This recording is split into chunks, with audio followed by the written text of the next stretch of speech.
Welcome everyone to another Saturday morning, our first one of the new year 2026. I'm here with myself, Jordan Bruns, Mariana Kastrinakis, my co-founder and director, and our two artists, our host and our presenter. I'll introduce our host today, Claudia Aziza Gibson-Hunter.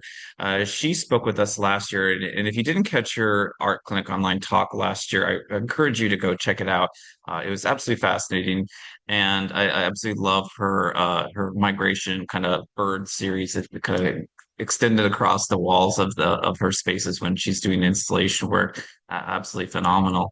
And she's probably one of the most prominent female Black artists working in DC, I can't speak highly enough about her work.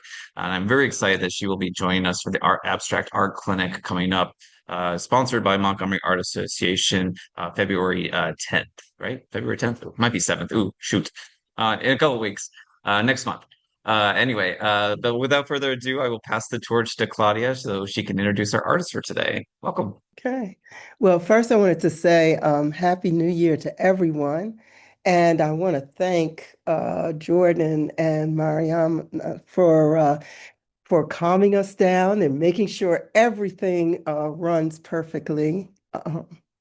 It's always a joy to work with them. And I am so excited to introduce my friend Sheila Crider, who is a wonderful independent abstract artist here in Washington, D.C. Sheila began as a poet, and she dealt very much with the subject of language as art. And graduated from UVA in 1975. And her first creative life was that of a poet. And eventually she made a trip to Bordeaux, France in 1989. And there she began to flip that whole her experimentation with language, and art became more prominent, and she saw art as language and began working in an abstract format on that. She eventually apprenticed with a master uh, sumi artist in Japan, Kohi Takagaki. That's right. And for 3 months, and then went on to study traditional paper making at Mino Washi Paper Museum. So Sheila was doing quite a bit of traveling. I met Sheila in around 2023, and I remember being so struck. 2013. 2013. You're right. Thank you, Sheila. And Yeah, 10 years. it's been a while, right?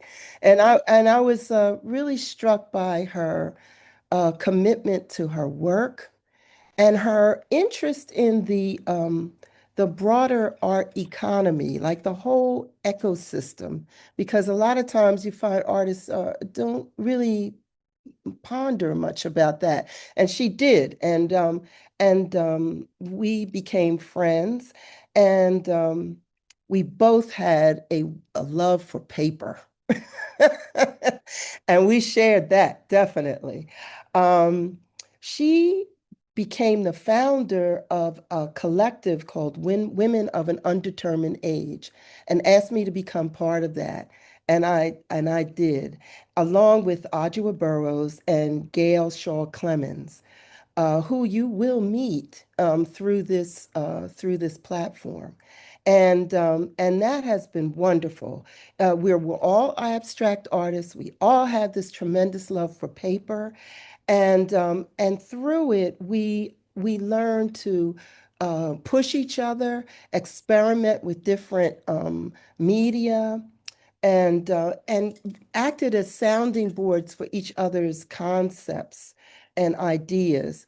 And that's been a wonderful, wonderful thing. Sheila was working on this concept of Black extraction, and it's a word that she's coined. And through it, she acknowledges many artists of African descent who pushed painting into the three-dimensional space using form. And um, and I'm going to leave that because she's going to talk more about that. Um, Let me see. I wanted to um, talk a little bit about Sheila's work. She has a way, she works with paper and other medium also to to push the two-dimensional into the three-dimensional. And she does this with color by twisting and flowing and cutting paper in a way that uh, uh, uh, moves it towards the three-dimensional. And the paper and the material that she uses absorbs color. It's collage. She adds the process of sewing into the work as well as painting. And the pieces are alive and they really attract your attention because they work not only by sitting on a pedestal, but also from flowing from ceilings and walls and very, very imaginative ways. They are challenging, and I find them to be ever evolving. She's always pushing herself to the next level, which I really, really enjoy. And she's one of the few artists that I know that uses quilting batting as her initial canvas. And she pays through that, she pays homage to so many Black women quilters who were outstanding quilt makers and outstanding abstractionists. And through using these cast off pieces, bits and pieces of fabric. Her work can be found in Library of Congress, American Museum in Dallas, African American Museum in Dallas, Yale University Book Collection, the State Department Print Collection, and the Mino Washi Paper Museum in Japan. It is a pleasure to present Sheila Crider. Thank you, Sheila. Thank you, Aziza. I don't know how I'm going to live up to that introduction, but I like the fact that you brought out my writing career. It started with this initial slide, Free DC. It was a collective of writers led by A.B. Spellman. And I'm bringing it up because it did not make it into the do-it-yourself exhibition at the library, but it was a very important time in Washington. And here we are with the Market 5 Gallery in DC space on this flyer, which were both present in the exhibition. And it just points out how vulnerable our histories are and how important it is for us to do things like this, which document our presence in an era. So thank you very much for having me. This is an image from the Eastern Market. I don't know how many people realize that that's pretty much how I got my start as a professional artist, was selling at the market. I had a company that was called The Original Response. I made handmade envelopes and writing paper and books. And in the summer, I did what I called pleasure objects, which were fans and parasols. But the base of everything was paper. And I drew and eventually took drawings out there too. And that was kind of how I developed my way of seeing things, that the more I played with color, the more I saw that I could do with it, so to speak. And once I started looking at what color was, it just pushed me to do things that were decorative, not functional. So I started making wall hangings like this. This is a wall hanging that I made in my Japanese residency. At the time, I was still pretty flat, but the thought processes and the spontaneity involved in using Sumi ink took my work to a different place where I was working, trying to work once. So everything that happened in this canvas was one time, but it also helped me to develop a way of working in multiples like this, where I'm looking at, say, 16 panels, which this is, but I'm working on them the same each time. So if I pour color on one, I pour color on all of them, not necessarily the same color. And the same with the dots. But that's the process of working and how I'm looking at abstraction being a language, trying to understand from panel to panel how the information is being conveyed. Okay, these are two pieces that came from an environmental immersion into whiteness. I had a residency at the Vermont Studio Center, and I did it in the wintertime because I wanted to be surrounded by white, because I wanted to work in white. Okay, and so that's also a way of me trying to understand how information is being conveyed. Yeah. Okay, and here, this is from an installation called Shark Incubation, and it was inspired by a trip I took to California with my family. We went behind the scenes at SeaWorld, and we saw how sharks were being incubated. And this is the first time I've actually incorporated wire into the pieces and tried to do something that was actually recto verso, because the sharks were hanging down in like a from some kind of solution. So you could see them from the back and the front, but it was very interesting. And I like the form, so that was what I tried to incorporate. Now, here in the top piece, you can't really see it that well, but there's wire in the top piece. And this is a series of 6 panels that were related to the strata in the earth. And again, you can see that I'm still pretty much studying color. Now, this is a work where I combine 2 different fabrics, and I'm beginning to experiment a little more about how I'm using the substrate. And it's one of the first times that I've actually woven through the fabric. I've woven wire before, but not fabric itself. Okay, and this is me going back to paper. Now, this is started in 2006. My sister relocated from Dallas, Texas, and she had packing material. And she said, "You want this paper?" So I had tons of paper. And what I decided to do then was to fuse the paper using acrylic paint and to make objects from that. And that's where I'm starting to study lightweight relief, so just subtle relief. And I'm incorporating wire a lot. Let's see. Yeah, you can see a little better in some of these. Yeah, this is bamboo with a double layer, so that it has dimensionality.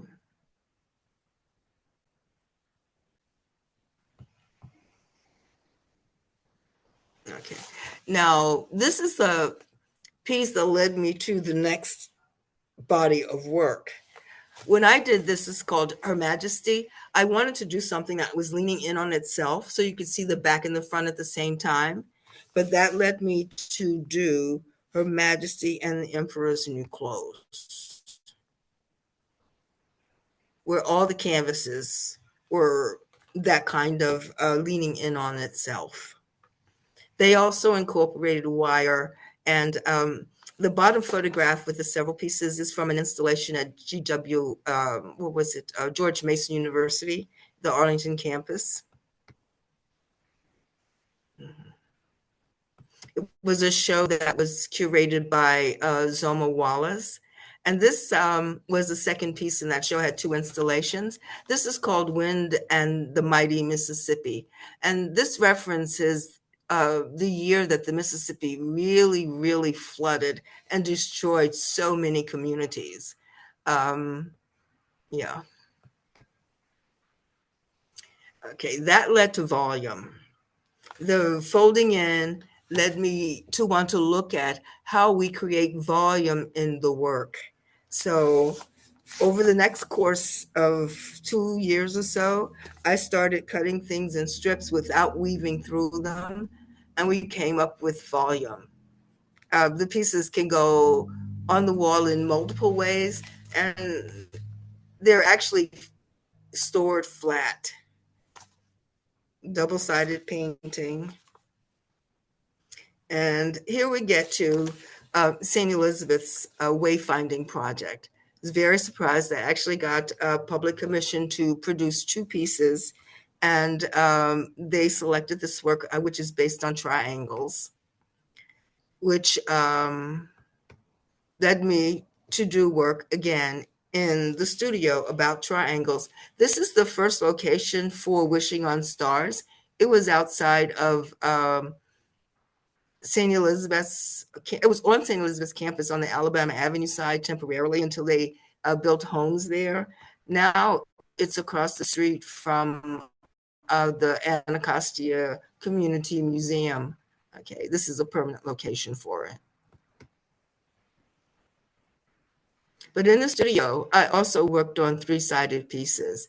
This is the Black Army. It's graphite, double-sided, but they're triangular columns. And that's what I did a lot of at that point. This is the chase.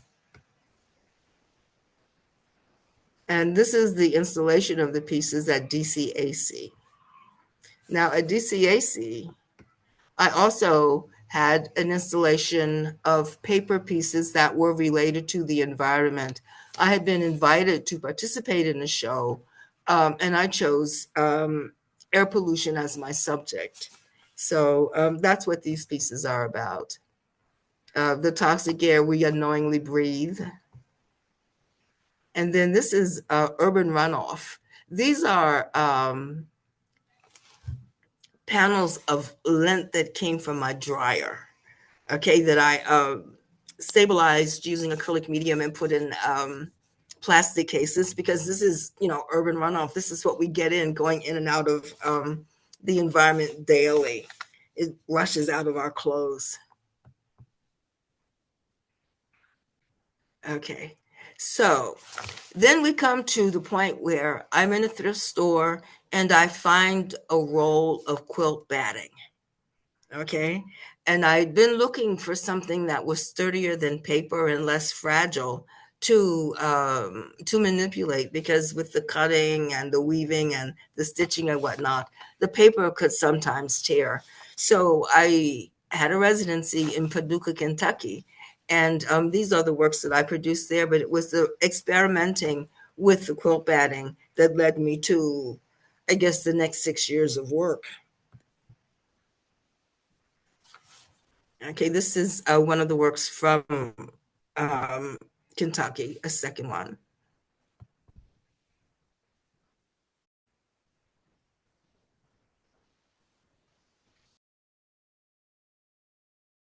Was it a seamless transition going from the paper to the quilt? No, it wasn't a transition at all, because I keep working on everything all the time. I mean, I took the quilt batting to Paducah, and I basically worked on the quilt batting there. And when I came back, I kept working on the quilt batting, because I had work that I ended up with a commission. And this piece is 4 by 6 feet, so that I actually wanted to work in larger ways. I also worked on fusible interfacing, and that's what this piece is. It's actually a screen print.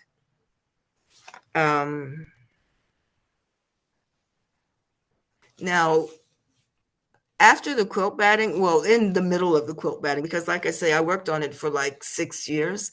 I was invited to show at Pyramid Atlantic. Now, this piece before,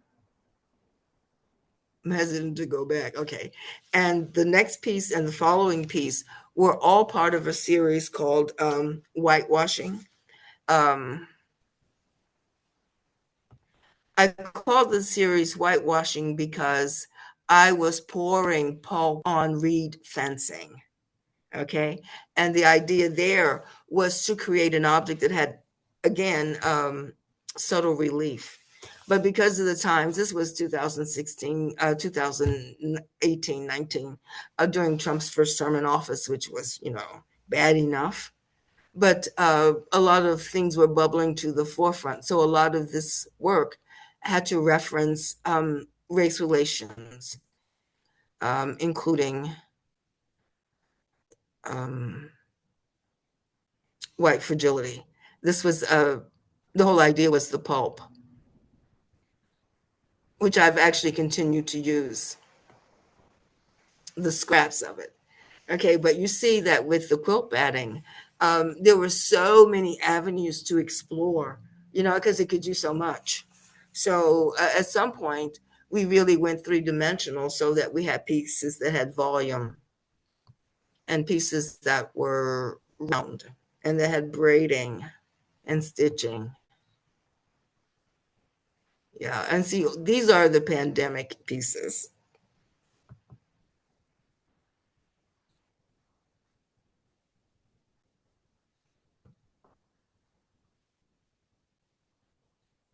Okay, now, along with the quilt batting, I was staining series of canvases because the quilt batting drinks a lot of paint. And I'm a frugal kind of person when it comes to supplies. So I put down canvas to absorb the excess paint. So I had a show during the pandemic, and I had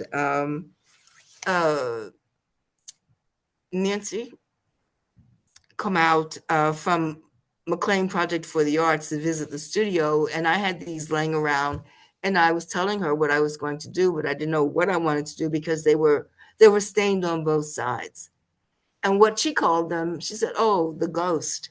So I decided that that's what I would do, would be ghost stories, things that could be read from both sides, but that related to the spirituality and the metaphysical aspects of our society. So we have these pieces. Okay, haunting refrain. All around, everywhere. Shapeshifter. And these pieces, again, can be installed all kinds of ways so that they don't have a fixed point of view. You can play with how they are put on the wall. That's something that I think relates to our society, because people don't have a lot of space and you want them to be able to look at your work and to appreciate it from different points of view. Now, that was the last work that I did in my studio in Washington. And when I moved to Baltimore in the end of 2023, I decided that I would start working on things that I had dragged over from DC that weren't finished. And this is the first work that was, I thought, serious and interesting enough to be part of what I'm doing. So it's actually part of the art bank now. Then we go back. I had lots, wouldn't have a lot, but I had enough that I was able to produce a series of quilt batting pieces for an exhibition at New Door Creative that took place in 2024. And you can see I'm doing all sorts of crazy stuff with the braiding and the quilting and whatnot, and trying to create relief in the quilt batting without it being a dimensional piece. Sheila, excuse me, was that like cord that you had hanging, or what did you use for it? for the two prior pieces or two pieces ago. The blue cord with the braid in the middle, Oh, okay. Thank you. it Yes, was a vinyl cord. vinyl. Okay, great. Thanks. But these are strips of quilt padding.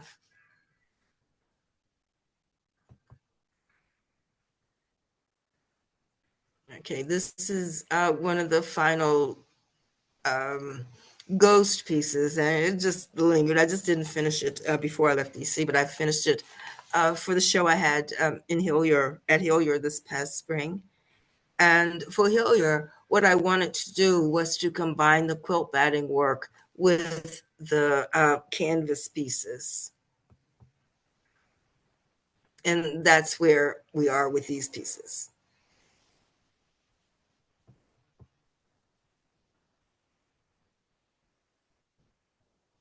I would call that a drawing, by the way.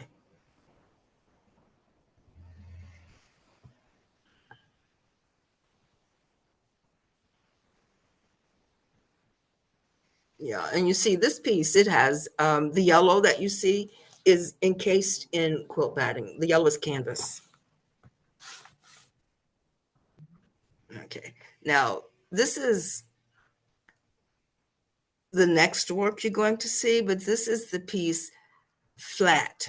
When it's installed, it has a very different shape. Okay, now, as I said, I'm always trying to understand how we communicate.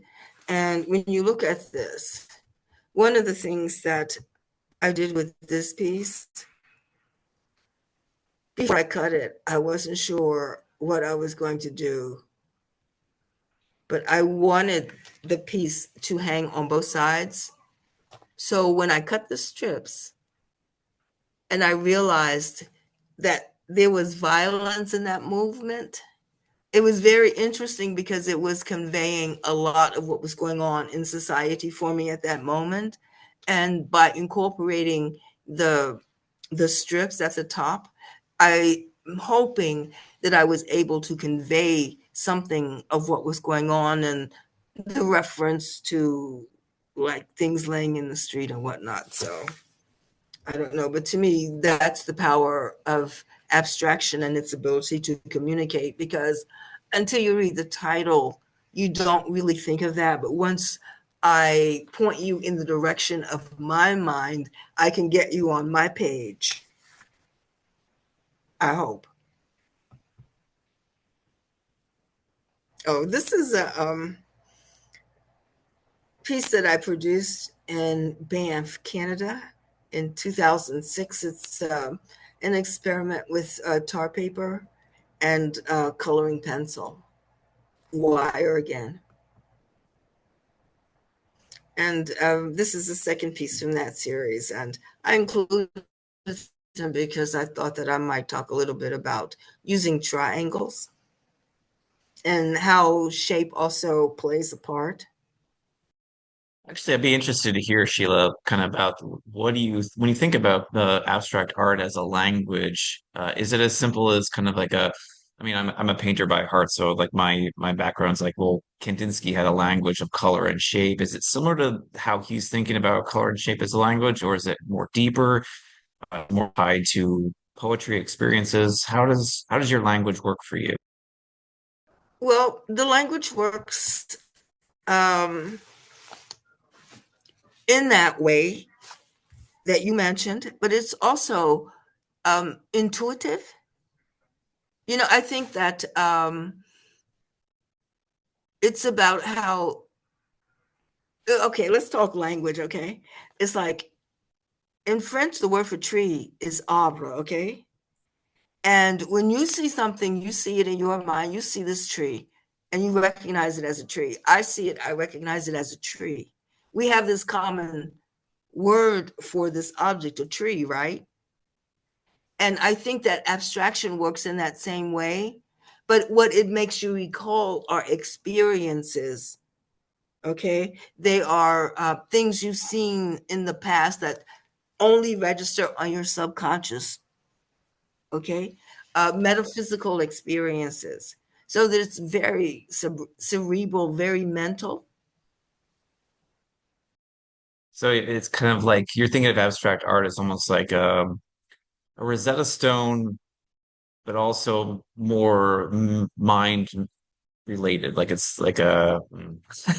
I get what you're saying. I don't know how to put it to words though.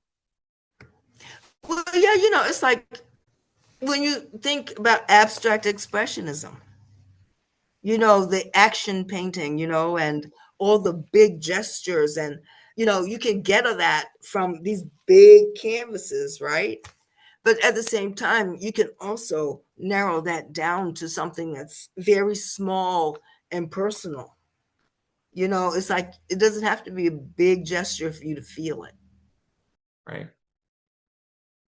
And can you talk a little bit about how some of your influences changed the way you thought or you know created your work? Like with the slide here, with the more the I know that Aziza mentioned that you're kind of training in Japan and in the Sumi. Is that kind of a through line for your work aside from paper? The spontaneity of it, yes. Got it. But also, I think that the through line is really the experiment. You know, the idea that there's something more to be found in the things I've already done, and that each time I come to something, say, if I haven't been working with paper for a few years and I go back to it, I'm hoping that when I bring something, that I'm bringing something new to the idea of what I can do with it. It's like each time that I did the pull batting, I wanted to take it to a different level, which is why now the challenge is to combine it with the painted canvas, because the texture creates a juxtaposition of ideas and of ways that the interior elements of the work can relate to each other. Um, I don't know, did I answer your question? I think so. And I guess the follow-up question was like, how do you, when you have an idea, and I'm thinking too, you know, you have a lot of ideas that you are tackling with your work. And how do you decide, well, I'm going to use quilt batting for this, or paper for this, or paint for this, or, you know, like, how do you decide to tackle an idea? Does the medium that you're working with kind of spark the idea, or is it the other way around when you work? Well, I think that it happens both ways. Like after my show at Hillier, I didn't really, I mean, I have a show coming up at the end of this year, but I don't really have anything pressing going on right now. Since Hillier, which was like June. And so I've just kind of been fiddling around, thinking a lot. But I have an idea in mind for what I want to do next. But at the same time, I'm not really quite ready to go there. So what I've been doing is working with white. Okay. And it kind of is a cleansing factor, you know, because I'm not using color, so that when I go back to color, I'm going to approach it in a different way. Does that, I mean, I mean, a lot of times I give myself just exercises, you know, where I select certain things that I'm going to use because, you know, just got to do something, got to keep working, you know. And the idea is, I mean, sometimes I'll just draw like the pieces that I've been working with white. What I did was to tear some old line drawings, and I embedded them in poured white paint. Okay, because I didn't want to physically intervene on the surface making marks, but I wanted marks to be in the work. Okay, so I'm looking at how do you uh, incorporate that kind of spontaneity that you can get from marks without actually making marks on the paper. So, I mean, it's kind of cheating because the marks are already there, but at the same time, I'm using the energy to create a different level of communication through the paint. It's unfortunate. I just had slides taken of some of that stuff 2 days ago, so I don't have any to share, but I can show you what I'm talking about in terms of embedding and looking at the surface of the pieces, because that's what I've been doing, is looking at the surface. Sheila, I'm listening, and I hear an element of ritual in what you're saying. Do you in your process too? So I just wanted to ask about that. But it's funny, Aziza, because I think that I'm actually following like some internal impetus to work the way I do. And a lot of times, like with this work that I'm working on now, I've found that I've been making ellipses. Okay, I was making ellipses on the paper, and eventually it got to the point where I had to tear it into that shape. And so it made me go back and look up, what is an ellipse? Okay, because it's coming through in my work, and I'm trying to understand, because I'm working intuitively, what's going on here. And very interesting, an ellipse is about matter that's suspended between heaven and earth. So I thought that was kind of interesting for the way that I'm trying to suspend these little pieces of energy in the white paint. So, I mean, as something about material and matter, and the communication of spirituality, because I think that plays a big role in how you read abstraction, and how abstraction actually becomes forceful and strong. Because I think that without that element of spirituality, then you have something that is more simply decorative or decoration. Mm-hmm. And I have a more mundane question. Yeah. How do you put paint on the batting? I missed part of the question. Well, I said it was mundane, a technical question. How do you get the paint on the batting? I use brushes and rollers. So you don't dip anything? Oh, no. I mean, I have.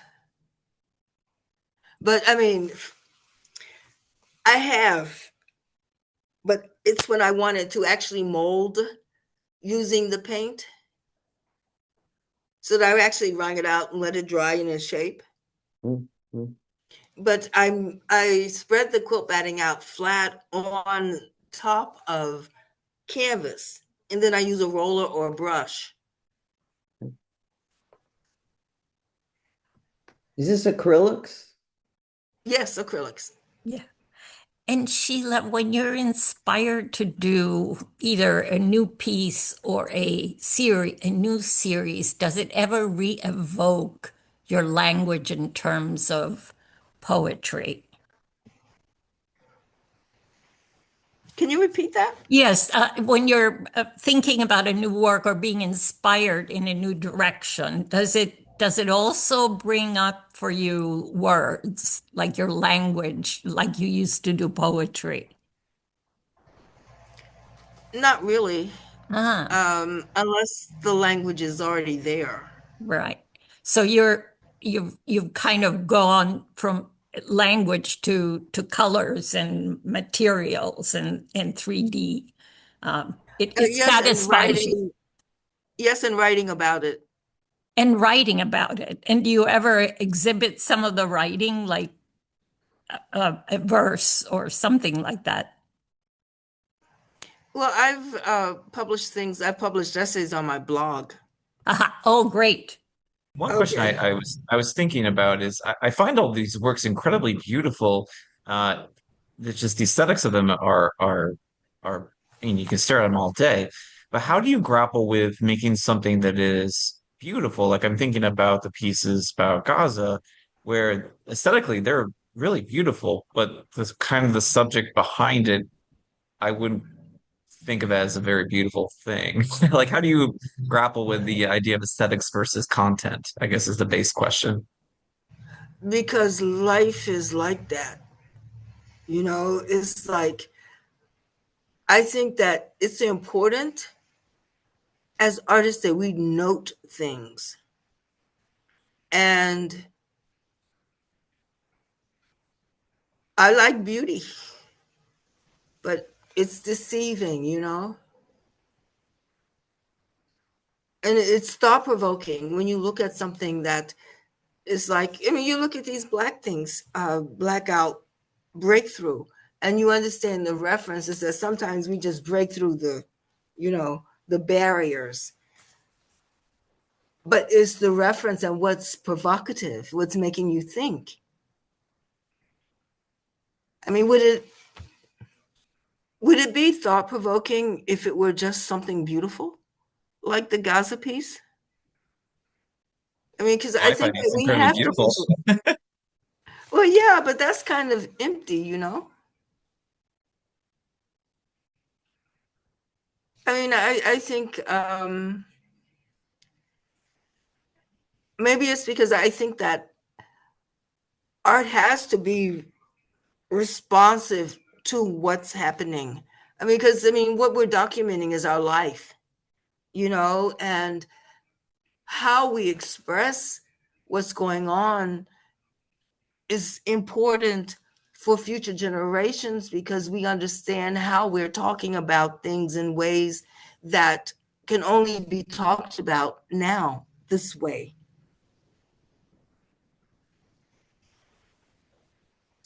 I don't know if that makes sense. No, it's wonderful. I think that's perfect.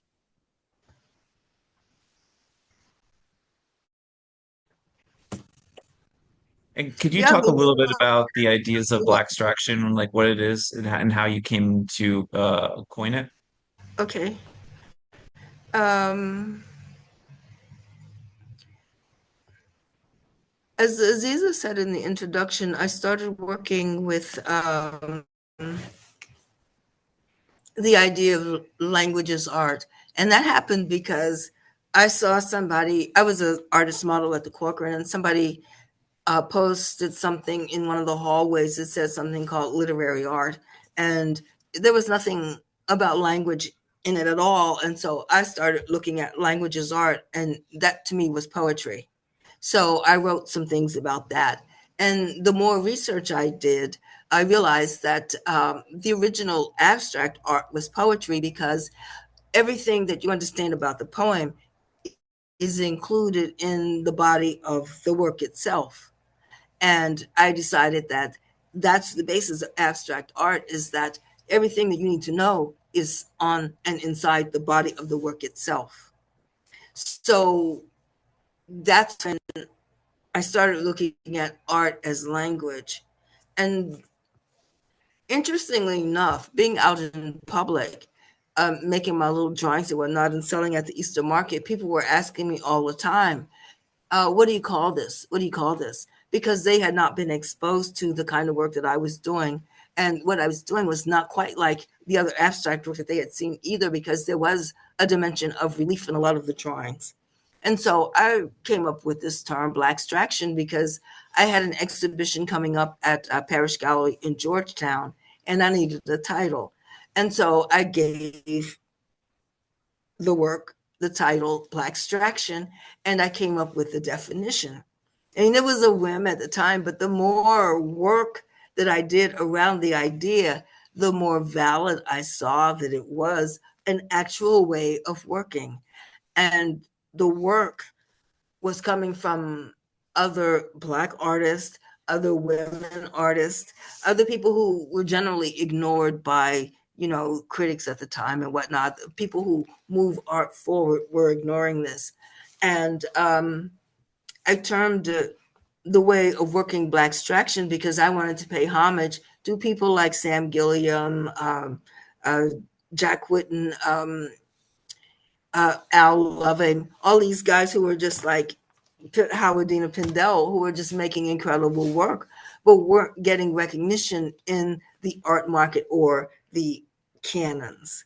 So interestingly enough, I said then, and I say now, because it was 25 years ago that I coined this term, and I said then I'm calling it Black extraction because 25 years from now, okay, i.e. today, people are going to start talking about this work and they're going to call it something, but I'm going to call it Black extraction first so that we have this reference and this homage to the people who actually created it and they're not lost in history. Because as I said before, history by Black artists is vulnerable. Okay, it gets lost. So that's how it came about. And the more research and whatnot that I've done, I mean, all of this is on my blog. In 2020, I was going to do some things around it. And then we had the pandemic. So I ended up doing a series of lectures online about the concept. And I came up with this chart and whatnot. And interestingly enough, right now, I've come up with an idea that I'm going to write about, and that's that Black extraction is actually the kind of grandchild, you could say maybe, of the color school. I think that when you look at artists who've lived in Washington and worked in Washington, and you have people like, you have Sam Gilliam, you have Ann Truitt, you have people like Frank Smith, you have Robin Mose. The Washingtonians have seemingly always had a lot of concern about color, and they've also had a lot of concern about form. And I think that Black extraction, which combines color and form, is an outgrowth of all the research that's happened in Washington and the history that we inherit as artists from this region. I totally see that. I can see the ties and the history going back through the color school movement. Since the kind of the time that in 2000 where you kind of coined this, how have you seen it change or evolve, or how it influenced other artists in your orbit? Have you seen it kind of evolve since that point, do you think? Yes, I have actually. The definition itself actually evolved a bit too, just in terms of the more research I did and the more artists that I became aware of. One of the things I'm very happy about is working with Aziza, Adjoa, and Gail, because they have an interest in three-dimensionality that I do. And working with them is inspirational, and it helps me to, it makes me want to work in ways that, I don't know, will help all of us advance the notion of abstraction and language. What we as artists can contribute, pushing the envelope, I think is how Gail likes to say it. So. And we've had talks from Claudia and Gail already, and it's interesting to hear kind of about the importance of community and how you create. Can you add to that, like the idea of like what does community mean for you as an artist? Well, interestingly enough, the quilt batting series is all about community, and it was happenstance. I mean, I found the quilt batting in a thrift store, and I went to Paducah, which actually turned out to be a center for quilting arts. Okay, that was just like, wow.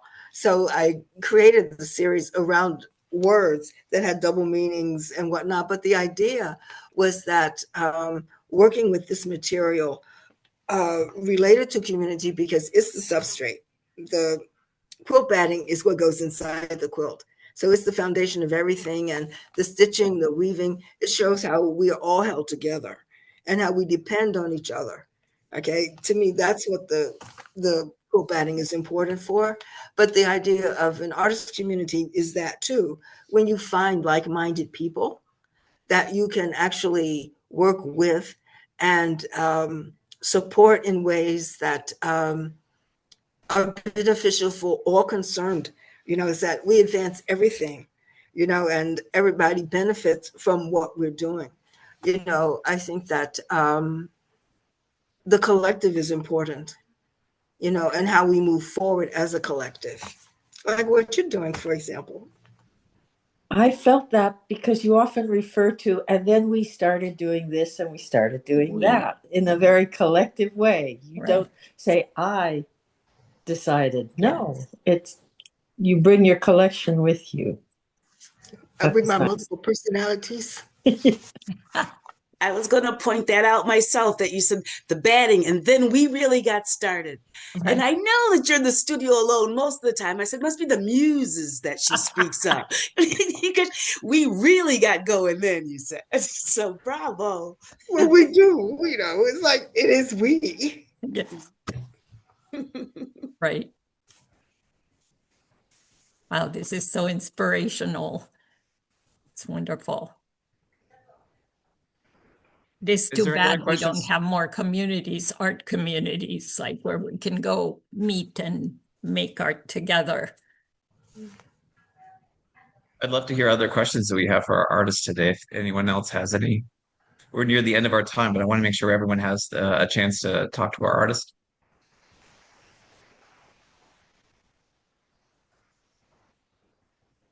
I appreciated what you said, Sheila, about beauty and serious subjects at the same time, and being able to tackle that. Right. Yes. And I feel that a lot in my art sometimes. That's you did something on Gaza.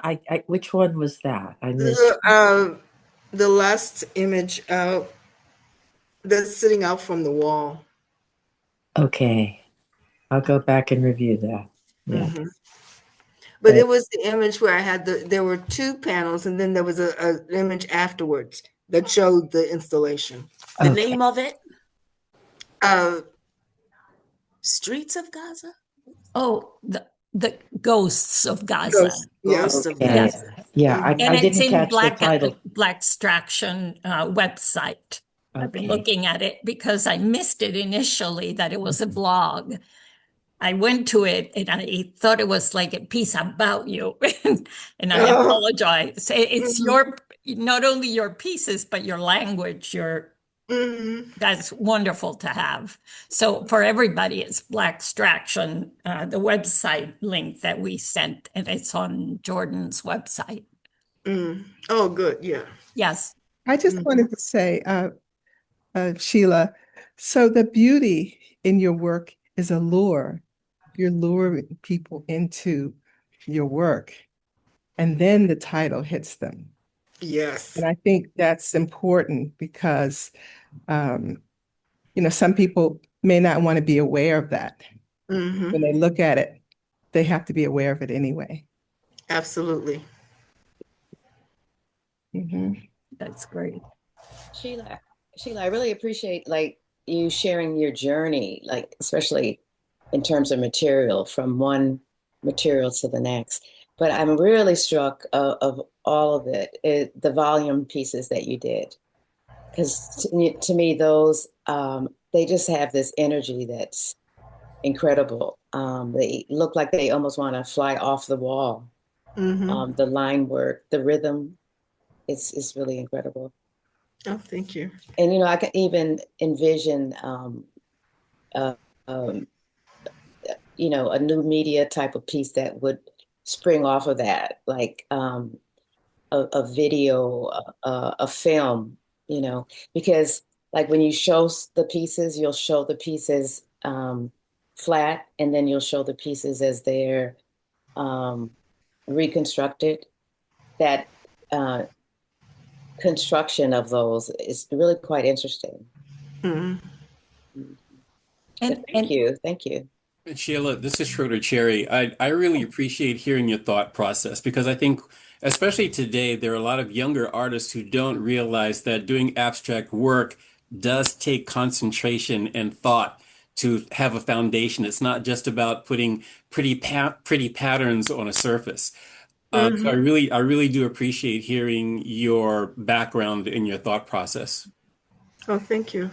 Yeah, I know, but it's like, it's hard, I think, because it's seemingly so simple, and unless you understand how sophisticated it actually is. I mean, that's one of the reasons that I had such a problem with photographing the pieces the other day is that they because I didn't think it would be that much, but the photographer was like scratching his head. I was like, how can he show the You new one? almost need multiple views, Absolutely. multiple Yeah, I mean, he tried photographic views. lighting it so many different ways because each time he put a different light on it, it showed something different. Absolutely. And that's Well, what's we hung one of your pieces in Jelma at the James E. Lewis Museum of Art, and I really appreciated being able to suspend it from the ceiling. Hmm. And we did get a lot of good comments from people who were not exposed to that type of work in our galleries. They were able to see your piece from front and back. Hmm. and in Yeah. that sense, the viewer or the curator is participating in the art. Hmm. So you're Absolutely. inviting, luring, as Gail said. Hmm. I wanted to ask you about the triangles. I now that you showed it to us again, I was Hmm. awed by how big they are. And I hadn't appreciated that. What are they made of? Which triangles? Because they Well, the were, three-dimensional on the grass, like on oh, okay. the Those installation. are, yeah, the quilt batting ones are pretty huge. They're like 36 inches by like 60 or something like that. Um, but there's some smaller ones, like the ones that I did in 2016. Those are little tabletop pieces, like the Black Army. All of those are tabletop pieces. Uh-huh. Thank you. And You're welcome. do you ever cut wood also, or no? That No, yeah, no. Okay, just checking because you're multi-versed and multi-talented. no, most of the time, if I'm using wood, it's to suspend something, though. I do have um, some wooden panels that I'm going to, they're not really panels, they're just little strips that I've picked up that I'm actually going to write a poem on. A poem that I've illustrated many times before, but that's going to be the final cane poem. Wow. Mhm. And the very large pieces, the public art pieces, what were those made of? Yeah, that's Aluminum, aluminum, painted aluminum. aluminum, Whoa, aluminium. you made the No, they aluminum were they piece. were manufactured in Gardner, New York. So you designed it and had Yes, them I cut designed it. right. Yes. Yes, thank No, you. I Thank was you not to back there both. soldering. Yeah, I couldn't believe. I mean, that's amazing. Yeah, I mean, public art was, I mean, the experiences that I've had with public art have been very influential in what I've done in the studio. I mean, because I did the triangle pieces because of the work that I was doing outside. And actually, something very interesting that I remember Sam Gilliam saying to me about how you work and where you work, because I did a residency where I created a labyrinth in the grass in upstate New York. But the idea of working without something overhead was very, very interesting, and it made me want to do more that was open and wide. So you had to actually work with the grass and move it aside and all that. I braided it. Oh, wow. Amazing.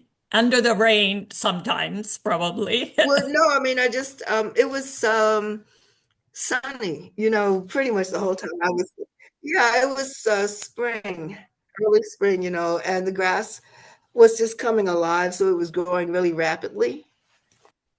And it was like good grass. It wasn't, kind with a lot of weeds and. Yeah, with lots of weeds, like mine.